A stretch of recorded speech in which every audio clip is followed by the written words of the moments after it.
Top quality और consistent performance के लिए सिर्फ सिल्वर पंप नाम याद रखना। રશિયામાં યાત્રી વિમાન ગુમ થઈ ચૂક્યું છે। AN-24નો ATC સાથે સંપર્ક પણ તૂટી ચૂક્યો છે। તો મહત્વપૂર્ણ અપડેટ આવી રહી છે યાત્રિક વિમાનને લઈને।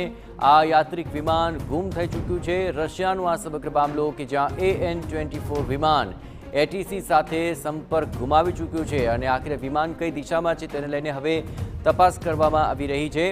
સામાન્ય રીતે ATCની આ તમામ જે ગતિવિધિઓ રહેતી હોય છે તેમાં ATC સાથે સતત વિમાન સંપર્કમાં રહેતા હોય છે, પરંતુ આ વિમાન અચાનક જ સંપર્ક બની ચૂક્યું છે અને તેને લઈને હવે વિમાનની ભાળ મેળવવા માટેના પ્રયત્નો શરૂ કરવામાં આવ્યા છે। AN-24 વિમાન જે ATC સાથે અચાનક જ સંપર્ક તેનો તૂટી ચૂક્યો છે।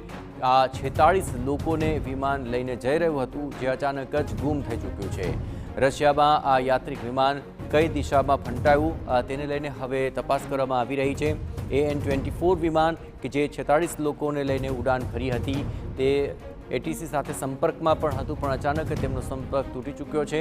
હાલ એ બાબત અત્યંત મહત્વપૂર્ણ બની જાય છે કે આખરે આ વિમાનનો સંપર્ક કેમ તૂટી ગયો, વિમાન આખરે શું સંપર્ક સ્થાનથી કઈ દિશામાં આખરે આગળ વધી ગયું છે કે જેને કારણે સંપર્ક કરવો મુશ્કેલ બની રહ્યો છે। આ તમામ બાબતોને લઈને હવે તપાસ કરવામાં આવી રહી છે। વિમાનની ભાળ મેળવવા માટે હવે આ તપાસ કરવામાં આવી રહી છે। આ વિમાનમાં 50 લોકો સવાર હતા અને તેમાં એર ટ્રાફિકથી હવે કોઈ સિગ્નલ નથી મળી રહ્યું અને તેને કારણે આ પરિસ્થિતિ સર્જાય છે। ક્રૂ મેમ્બર સહિત કુલ 50 જેટલા લોકો તેમાં સવાર હતા।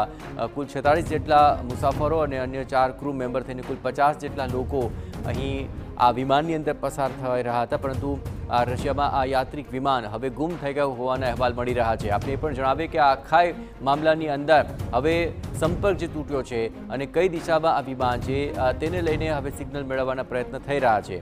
એર ટ્રાફિકને કારણે આ સિગ્નલ અત્યારે હાલ નથી મળી રહ્યા અને આ વિમાનની અંદર 50 જેટલા લોકો સવાર છે, 46 જેટલા યાત્રીઓ અને ક્રૂ મેમ્બર્સ થઈને કુલ 50 લોકો આ વિમાનની અંદર મુસાફરી કરી રહ્યા છે અને તે ATCના સંપર્ક સાથે આખરે સિગ્નલ ન મળતા આ આખો મામલો સામે આવ્યો છે। AN-24 વિમાન કે જે અત્યારે ATCના સંપર્કમાં નથી